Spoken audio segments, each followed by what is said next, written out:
What black market did kids at your school run? I used to deal in whiteboard markers for teachers in high school. One teacher had a tendency to hoard them, leaving none for other teachers. I would take markers from him and provide them to other teachers in need. While there was no formal payment, I was given a little bit more leniency at times, e.g. request to leave the classroom for a moment, etc. Close bracket. Once the marker would start squealing on the whiteboard because it was almost empty, I'd get teachers giving me a nod as if to say you got the goods. I'd then supply them with the marker color of their choosing, usually black. It was actually a lot of fun. And I never heard teachers talk about my systems or chastise me for taking markers. I was in elementary school when pogs were big. Everyone had cool slammers and stuff, but I didn't have money for good ones. My dad made one out of 1/2 mild steel for me and used an engraving pen to make a simple pattern. Everyone was asking me where I got them from. I didn't want to lose my unfair edge, but I also knew I could make money. My dad had a big sheet of this 1/2 steel. I told him I was the only one who could get them. I sold them for $15 a pop. My dad kept 10, I got 5. And that's when I learned what overhead was. Edit. First silver. Neato. Thanks. I went to a private high school with a strict dress code. Ties. Belt. etc. So I bought a bunch of ties and belts from a thrift store and ran a lucrative rental business out of my locker. Rent a swag. Locker accessories such as carpets and magnets. Carpets? How big were your lockers?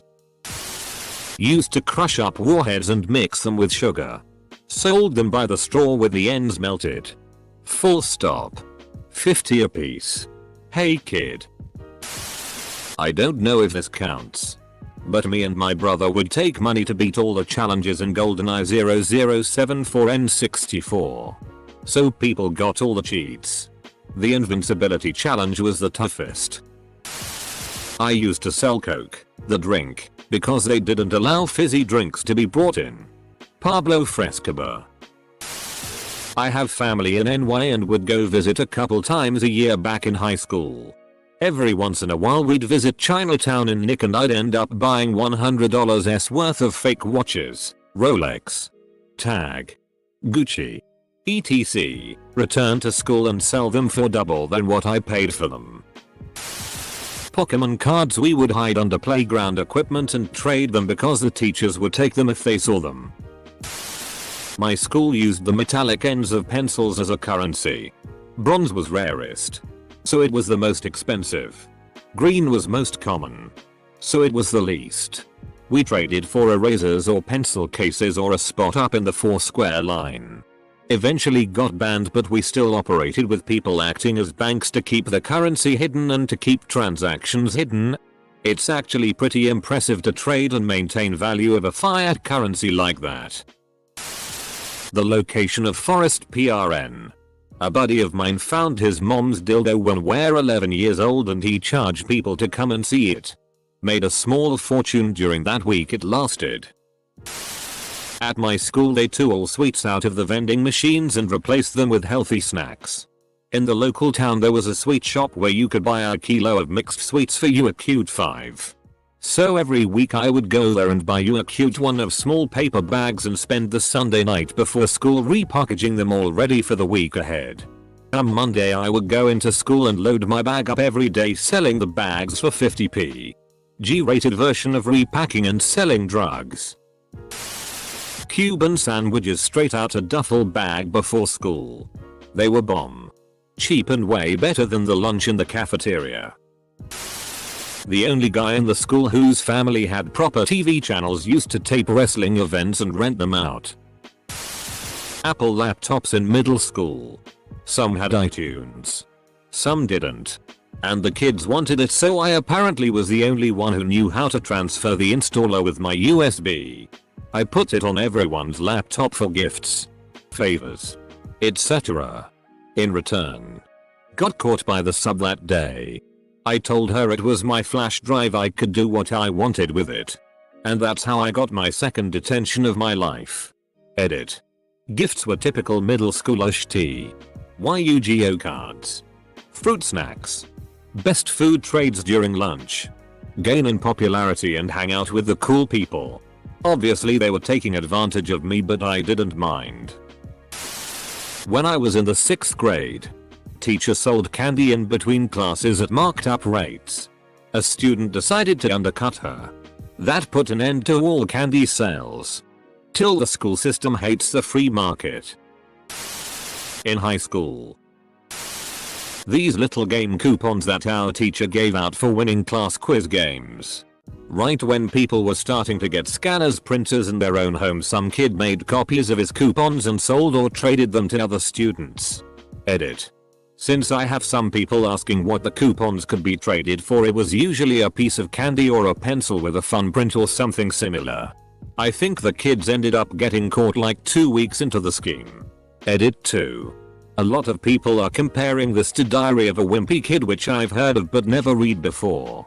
I think kids are just clever and do this kind of thing on their own, because a lot of people in the replies had similar things happen in their own schools as well. I don't know if this is where the kid got his idea or not, but this may have been before those books came out. And that's how you first learned about inflation. Silly bands. I had the principal's secretary's handwriting down and used to sell hall passes for $1 each. Made a killing. Edit. I don't really know how much I made, but it was in the realm of $5 a day. Sometimes I went dry because you needed the actual pass paper, but I finally figured out how to get into the supply closet, slide the student ID by the latch bolt. I only took a few pads at a time so they wouldn't get suspicious. Edit 2. I could also forge my mother's signature. Did it so well that when I brought in a note from her that she scribbled on the dash, they called her to confirm. MP3s and CDRs were just becoming available. A guy I knew made a killing on mixed CDs. Every week he circulated forms to fill out, where you selected the songs you wanted on the CD. The newest hits were on the top, and changed weekly. The rest of his library filled the rest of the form, and there was a space for requests. He'd deliver your disc the following week. He seriously made bank for a couple years until everybody started getting their own songs from Lemuel or whatever. I don't know what he's doing now, 20 years later, but I don't doubt he's successful. Edit. Just as a bit of an aside, since a few responses have mentioned Lemuel, and this guy started doing it in HS, the only real avenues for music sharing were Usenet groups and Ike. Nintendo games. Some kids sold them off for like 10 or 15 bucks a pop. I don't know where he got them from, but he said he just told his dad what he wanted and his dad would get it for him. He'd ask for the same ones over and over and it didn't matter. He'd end up with 5 copies and he'd just sell 4 of them. Either the kid was the most spoiled brat in history, or his dad was straight up stealing them anyhow. Anyways, I could never get any. I had a Sega, but I remember that kid making a killing in grade 3. Updates and answers. It was NES. Yes. Slap bracelets. Small southern town with just a Walmart and 1 or 2 small clothing stores that carried them. Anyone who went out of town to do clothes shopping or because their parents worked there would come back with bracelets we couldn't get here. So a little black market popped up. It's not anything bad, but we had a black market for food and another for birth control pills. Hey, Martha. Didn't see you last week. You want your usual order of birth control pills? Nope. Just the food. Please. Apart from the 20 minutes before the morning bell rang where everyone crowded around the front of the school being an open-air drug market, there were always dice tournaments. The rules were 2 people put down X amount of money on a game. Then both people rolled 2 dice at the same time. Whoever got 7 or 11 first won the money. The winners of the first rounds would play each other for the amount of money they won in previous games. This went on until the bell rang, or it was broken up by teachers, school administrators. Things often continued in the afternoon after school let out. So many people got detention and suspended for repeat gambling. Looking back, It was hilariously stupid how much money was won and lost on a game of pure luck. And the sheer number of people who got in trouble for it. Yes. I was one of them. You guys were legit playing street craps in school, mayo. This girl Danielle convinced my best friend and I, along with some other people, that she could forever change the taste of saliva in our mouth. So that our saliva would taste like watermelon, cotton candy, bubble gum, etc. forever. She made us wait a couple days so we could really think about what flavor we wanted in our mouth forever. For example, she would tell us, "Are you sure you always want everything you eat to have a hint of watermelon?" Anyways, after a couple days and we picked a flavor, she charged us money. I can't remember how much, but it was probably $0, 50 or something. She made us chew on all this crazy stuff like paper clips, erasers, and other things. Obviously our saliva never changed flavor and she stopped this.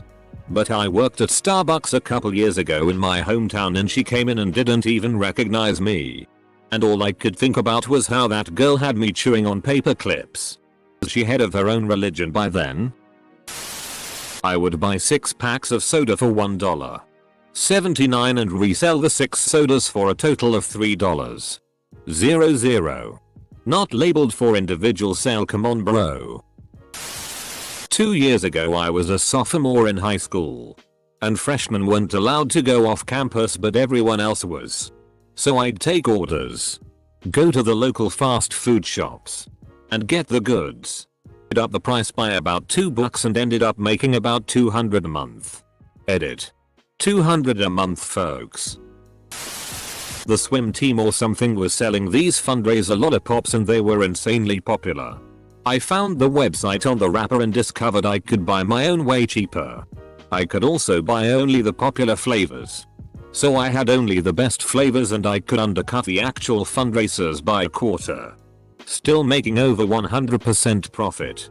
I quickly became a top seller and made bank until the copycats started popping up. Banana chips were 25 a cute in the vending machine in middle school. I always went to school early. So I always ended up buying all of them and selling them for 50 a cute a bag. I know people at my school sold weed and pills and got busted. Like 20 people got expelled. My school was an extremely conservative Christian boarding school. Things that were forbidden were, by no means a complete list. Jeans, for girls. Shorts, for everyone. Candy. Any sort of food in the dorms. Cell phones. Any form of gaming system, TV, movies. Playing non-Christian songs on musical instruments. Clothes made by popular brands, A&F and Hollister etc. Naturally, there were a few students who started selling food, candy, and A&F Hollister clothes. Why people bought these from them I don't know, but they made huge amounts of money. A lot of the kids at that school were rich doctors' kids, so there was plenty of money to go around. One guy sold a box of Altoids for $15. TL. Doctor, my high school was so strict that the black market was people paying ridiculous amounts of money for food and snacks. Cinnamon toothpicks were all the rage in grammar school. Our school didn't have candy, so I started buying huge bags of pixie sticks and sold them for like 25 a piece. I lived in an area with a lot of retiree age people. A lot of which ended up raising their grandchildren. It really isn't a good area. Being older and from a rural area, they still don't trust online sites like eBay or Amazon, so I started ordering people things from those sites for actual money and added a charge for me to be making money off of it. It eventually got shut down because I got someone a USB in the shape of a pistol. It was the size of a USB and clearly a USB, but it didn't matter. During a drug search at my school, a guy got in trouble simply for having a shirt in his truck with SX pistols on it. Zero tolerance is a freaking mess. Some kids made a habit of stealing chalk when the teachers weren't looking. After a while they started selling it, charging more for longer and fresher sticks. It ended when someone eventually snitched on a buyer, which started a cascade of counter-snitching. Many pockets were emptied, some with chalk, but most of the dealers had hidden their chalk and got away with it. The duct tape wallets. Glow pops from Sam's Club. $0. 25 each. Pencils for pencil fighting. The way it worked is one person would hold their pencil out grabbing both ends and then the other person would see if they could break the pencil with theirs by holding one end and then pulling the other end back, snapping it down on the other pencil. We made a website that started as us doing stupid prank phone calls and jackass stunts. It turned into a homework sharing and answers to tests and quizzes that people would steal later. Luckily I wasn't involved by that time, but my friends weren't involved in graduation. Oh, I've got one. The guy that started and maintained, and went to jail for, the Silk Road went to my high school. Like a year or two before me. Warheads. Remember those? There was this girl that used to sell candy bars at my school. Her mom would get the big packs at Sam's. She asked me to help her and that's when business started booming. We were making $50 $100 a day just hustling in the hallways and in gym. I used to run a pro wrestling merch hustle when I was in middle school. They took out the pop machines in high school. So I started selling pop out of my backpack for $1 a can. My mom won a year's supply of double stuffed Oreos. I sold them in Ziploc bags while in 4th grade to everyone I could. Even teachers. My mom thought my friends were eating them all. Me and my best friend sold packs of gum in middle school. We'd make around $30 a day and the teachers were going crazy trying to find where all the gum was coming from. As model students they never suspected us. Live fish.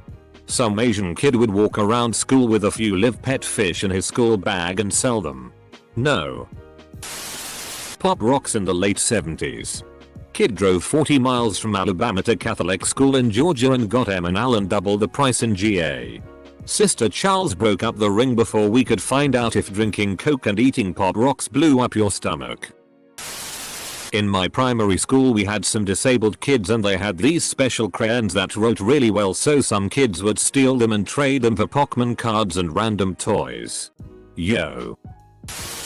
My grandpa taught me how to crack the protection on DVDs and burn them to blanks. I would buy the 100 packs of blanks for like $20 $30 and sell the movies for like $5 each. I thought it was gonna come to an end when someone brought it up in front of a teacher. Turns out he wanted movies too. I was the snack plug in my freshman year. Sold Little Debbie snacks and bottles of soda. Put this other kid out of business and he threatened to kill me during lunch. Told him he'd be doing me a favor. Pink eye. $5. In middle school. You could come to school with pink eye and make a lot of money off of kids who wanted to miss a test. Kid would just stick his finger in his own eye. And then in yours. There's a town butcher who has the best beef jerky I've ever tasted. His son would bring packs of it in his bag in high school and sell them to other kids. These Hispanic kids in my school brought a bunch of Mexican snacks to class and sold them for cheap. Those mango lollipops with the chili powder on them, or whatever it is, were the bomb. Actually, I happened to have a hustle. My friend lived in New Orleans. She moved away from my state and came up to visit. It was just Mardi Gras. And she had a whole trunk full of beads. She gave me an entire bucket of them because they literally were in over their heads. I marketed them at school as authentic beads from the real Mardi Gras and kids were paying $50 for one of them. I should have majored in business instead of becoming an art student. A friend of mine made glass candy with her mom of all different flavors that was f***ing phenomenal. She sold it off for 50 cents a bag and made a killing for a good while. Made the mistake of bringing in a Jack Daniels flavored batch and some goody two-shoes snitched her to the office claiming she was selling booze. In grade 2 we had a snowball store. You'd trade in cool snowballs for cool snowballs. In high school. Drugs and illegal weapons. In elementary school. We had a pizza dealer who would take orders and cash from other students for the first few periods, then pick up the delivery in the parking lot at the start of lunch. Dude was pretty chill. I used to draw characters on erasers and sold them for $5 each. My friend and I were gaining traction and I started a catalog full of characters to choose from. We made a little over $100 until we finally got busted. Edit.